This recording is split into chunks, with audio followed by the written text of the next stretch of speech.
آپ نے آج کل کچھ بیوقوف اور اپرچونسٹ لوگوں کو یہ کہتے ہوئے سنا ہوگا کہ کیونکہ پاکستان نے دو ملکوں کے بیچ میں ایک پوٹینشیل نیوکلیئر وار رکوا دی، اسی لیے پاکستان ترقی کی راہوں پر چلا ہوا ہے۔ یہ تو وہی بات ہوگی کہ ایک آدمی کے گھر سے باہر بہت ساری دوستی ہیں، لیکن اس کے اپنے ہی گھر میں فاقے پڑے ہوئے ہیں اور وہ کہہ رہا ہے کہ میں ایک بہت کامیاب انسان ہوں۔ میں بتاتا ہوں آپ کو کہ پاکستان کون سی ترقی کی راہوں پر چل رہا ہے۔ ترقی کی راہ point number 1، 29 to 30% people of Pakistan are living below poverty line. 44% of Pakistanis are financially struggling. They are at a risk of poverty. یہ کیسا ترقی یافتہ ملک ہے جس کی 30% عوام غربت میں رہ رہی ہے، جس کی 44% عوام فائنینشلی اسٹرگل کر رہی ہے۔ ترقی کی راہ point number 2، unemployment rate increased by 7.1%۔ 80 lakh سے 1 کروڑ بندہ تو اس ملک میں صرف انمپلائڈ ہے۔ ترقی کی راہ point number 3، terrorism increased by 70%۔ 70% دہشت گردی کے اٹیکس بڑھ چکے ہیں ہمارے ملک میں۔ آپ کہتے ہیں کہ ہمارے ڈپلومیٹک ریلیشنز بہت ایکسیلنٹ ہے، ہم مانتے ہیں اس بات کو، لیکن اتنے ایکسیلنٹ ڈپلومیٹک ریلیشنز ہونے کا کیا فائدہ جب آپ اپنے ملک میں صرف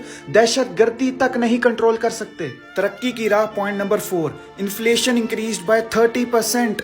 basic human need products double price پر ملتے ہیں اب۔ یہ کیسا ترقی یافتہ ملک ہے جس میں انسان اپنی بیسک نیڈ کے پروڈکٹس بھی ڈبل پرائس میں لے رہا ہے۔ Increase in G D P صرف 3% نہ ہونے کے برابر۔ We are heavily dependent on IMF کے لونز۔ تو یہ ہے وہ ترقی کی راہ جس پر پاکستان چل رہا ہے، اور یہ پروپیگنڈسٹ آپ کو بتانے کی کوشش کر رہے ہیں کہ ہمارا ملک تو بہت ترقی یافتہ ملک ہے۔ نو ڈاؤٹ ہماری ڈپلومیسی ایکسیلنٹ ہے، بلکہ ہمارے نیبرز تک یہ ایکنالج کر رہے ہیں، اور میں یہ بالکل نہیں کہہ رہا کہ جو ہماری اتنی بڑی ڈپلومیٹک ون ہوئی ہے کہ ہم نے نیوکلیئر وار کو رکوا دی، اس کی خوشی ہمیں نہیں منانی چاہیے، بالکل منانی چاہیے، لیکن اس کے چکر میں ہمیں یہ سچ نہیں بھولنا چاہیے کہ ہمارا ملک آج بھی ایک ترقی یافتہ ملک نہیں ہے۔ اور جتنے بھی لوگ یہ پروپیگنڈا آپ کے دماغوں میں ڈالنا چاہ رہے ہیں ڈپلومیسی کے انڈر کہ بھائی ہمارا ملک تو ڈپلومیٹکلی بہت ترقی یافتہ ملک ہے، تو اس کا مطلب یہ ہے کہ ہمارا ملک ویسے بھی ترقی کی راہوں پہ چل رہا ہے۔ نہیں چل رہا ہمارا ملک ترقی کی راہوں پر۔ اور اگر آپ کو ابھی بھی لگ رہا ہے کہ ہمارا ملک ترقی کی راہوں پر چل رہا ہے تو ذرا اپنے گھر سے نکلیے، آپ کو اپنے محلے میں 3 گھر ایسے مل جائیں گے جو غربت میں رہ رہے ہیں، پھر بولیے گا کہ ہمارا ملک بہت ترقی کی راہوں پر چل رہا ہے۔